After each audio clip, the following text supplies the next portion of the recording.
The GAN 356X is a promising cube with never-before-seen features. It's GAN's flagship puzzle and is the most expensive 3x3 on the market. So then, is the most expensive cube the best cube? Let's find out.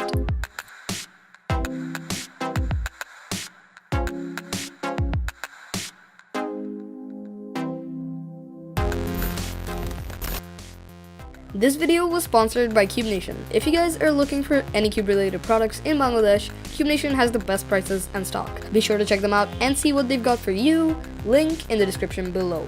Hey guys, what's up? It's Fariz, and today we're taking a look at the GAN 356X. It's GAN's flagship puzzle, coming in at $62 and promises much more than any cube on the market right now. The GAN 356X is part of GAN's pursuit for innovation. No, not that kind of innovation! Starting with their 356 airline, GAN's approach towards cubes has been to make them extremely versatile so that they can appeal to almost all cubers. The innovative features they've been implementing are just amazing. The first mass-produced magnetic cube, the first tension adjustment system starting with the GES, and now the magnet swapping. But is this going to be reminiscent of the original Air SM? Because those cubes were amazing right out of the box. And with the release of the 354, GAN kind of lost that and had to pick up some pace. So have they done that? Well, let's just go over some basic specs of the 356X first. The name 356 is a reference to the cube and its dimensions. The 3 standing for 3x3 and 56 standing for 56 millimeters. It weighs in at 81.1 grams and it can be found in stickerless and stickered variants. And both the variants come in full bright shades. The GAN 356X has garnered a lot of attention from the entire cubing community, and mainly because of its GTN, or magnet swapping system. It allows you to change the strength of the magnets, which is a huge factor as to why people choose certain cubes over others. Some people like strong magnets and some people like weak magnets. For example, people buying the GTS2M Lite and the GTS2M stock on the cubicle. As far as the design goes, the 356X uses the GES Plus nuts, and there are 4 settings as usual. Here they are, ranging from tightest to lowest: yellow, green, blue, and purple. A really neat feature with this new GES is the numerical IPG core, which is the other name of this system. It takes what the GTS3M does and improves upon it. You can twist the GES at 90-degree intervals to change the tension of the cube. It's not as drastic as the TES from Milieu or the GES, but it adds an extra degree of flexibility. Quite literally. The new core has an offset rectangular end, and it's used to show which spring compression setting you are currently using on the GES Plus. There are 3 compression settings on the new GES Plus: 0.6, 0.8, and 1.0. You can move it to the null setting to change the GES, and as you go from 0.6 to 1.0, you'll notice the cube gets less and less controllable. Now let's go over how the cube performs at every single tension of the GES and the different compression settings given with the 0.6, 0.8, and 1.0 settings respectively. So first off, green and 0.6 are rather controllable, stable, it has a good amount of flex, and it does not feel blocky, which is really good. Green plus 0.8 is relatively controllable and stable. It has more flex, but it's still pretty usable. Green plus 1.0 is barely controllable and has a ton of flex. It's still usable though, and some people might like it. Yellow and 0.6 is very stable, but it's extremely blocky, and in a sense it is quite stiff. It requires a lot of force to turn, and it's mainly for people who want to spam your TPS. Yellow and 0.8 is stable and controllable. It's faster than 0.6 but is still relatively stiff and a bit blocky. It might be for you rough turners out there. Yellow and 1.0 is not at all blocky. It's stable and controllable and relatively fast. For medium turners, I guess it is good. TPS spams are also possible on this setting. Yellow plus 1.0 is kind of like green plus 0.6, so do what you will with that information and see which one you like better. Blue and 0.6 is fast and barely controllable. It's super flexy, and blue with 0.8 is the same thing but even more flexy. 0 plus 1.0 is really fast, controllable but super flexy, and the fingers get stuck between pieces. This is for people who turn gently and want effortless turning. I really liked the blue setting with 1.0, and it was more controllable than the other 2 blue settings that we just went over, which doesn't make a whole lot of sense, but it's still really good. So try that out if you are someone who is pretty accurate. Purple plus 0.6 is fast and really flexy. The cube does not want to hold its shape at all, and It's good for effortless turning and gentle turners, but I just couldn't get my times to my actual average, and it was just all over the place. My averages went from sub 15 to sub 25, and I can say that was kind of a catastrophe. Stability wasn't an issue though on 0.6, but turning really wasn't that great. Purple and 0.8 was fast, flexy, and not much different from purple and 0.6, but it is more controllable for some reason. Maybe GAN did some extra research into this and made it a little bit more usable, and I think that's pretty smart. Purple and 1.0 is extremely fast, does not hold its shape, it's super flexy, but still is controllable. It's not super controllable, but it is barely.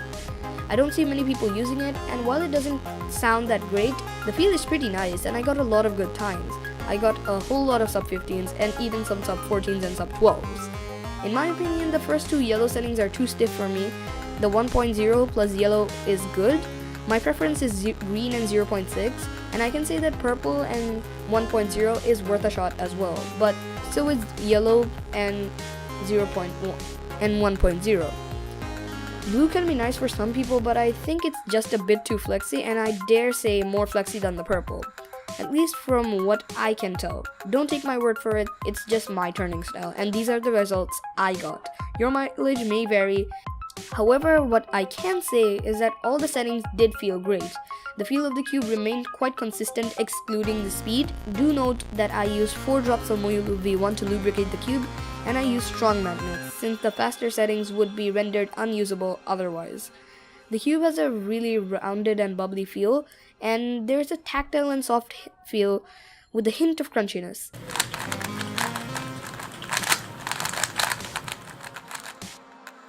Out of the box, it wasn't dry and was well lubricated. Corner cutting was above 45 degrees as expected from GAN, and reverse was line to line. It's really well suited for 2-hand, but is a bit big for 1 hand if you have small hands. It wasn't too big of an issue, but funnily enough, the green nuts performed better in OH than the blue did, which is the opposite of my expectations given that blue is significantly better for OH in the GAN 354M. GAN has done an amazing job on the GES and numerical IPG system. It's super fast to switch out nuts. It takes me less than 3 minutes, and by my first try, I took out the nuts in less than a minute and put new nuts in another minute and a half. GAN includes a tool, but I use my hands. It's quicker and more comfortable. Be sure to clean your hands afterwards though, since you might get some lube on your fingers. The GTN is extremely straightforward, and they can make the cube require much more force or less force to turn and affect the tactility of the turns. They are color-coded same as the GES. Green is weak, yellow is medium, and clear is strong.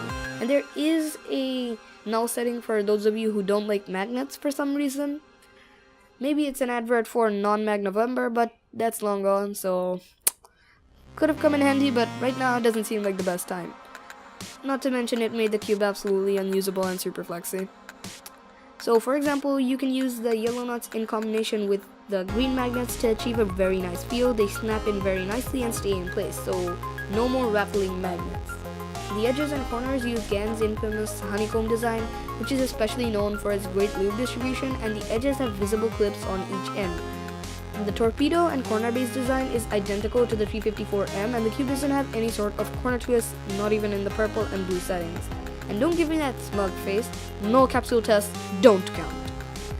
I recommend you take out 30 minutes to an hour to test out all the 36 possibilities. Test them out in AO5 or AO12 to see which one you like best. Take a certain GES, set it to 0.6, try the different magnets to see if they can solve any problems that you might have, and then start changing the tensions, and then switch the GES if it doesn't work. This way you can try out everything and have complete confidence that in the end you are going to end up with the result that you like the most. So to recap, let's just go over my preferences and mines on the different magnet sets, starting off with the no magnet set, which it makes the cube entirely floppy and just uncontrollably fast and just a horrible experience to turn. Next comes up the weak magnets, which I feel gives you a very linear experience, and if that's what you're into, you might like it, but chances are you're probably not getting a magnetic cube for a linear feeling cube. Next comes the medium, which is nice, but it still is quite linear. Once again, it is pretty linear. It has just a little bit of a bump, and I don't recommend it entirely.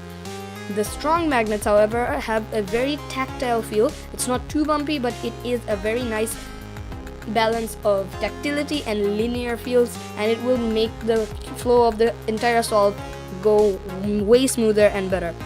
Now that about all the goods and how versatile this is and how subjective this cube can be, let's not forget that this is an entirely subjective thing. I personally did not like all of the magnets as much as I really liked the strong magnets, and they did seem a little bit of a gimmick. However, I can definitely say that it is a good step. It is a step in the right direction for GAN, but it isn't the most practical thing at the end of the day. So, to conclude, the GAN 356X is definitely an amazing cube that feels amazing to cube on. It's something that will keep you cubing for hours and hours, especially if you're serious about it.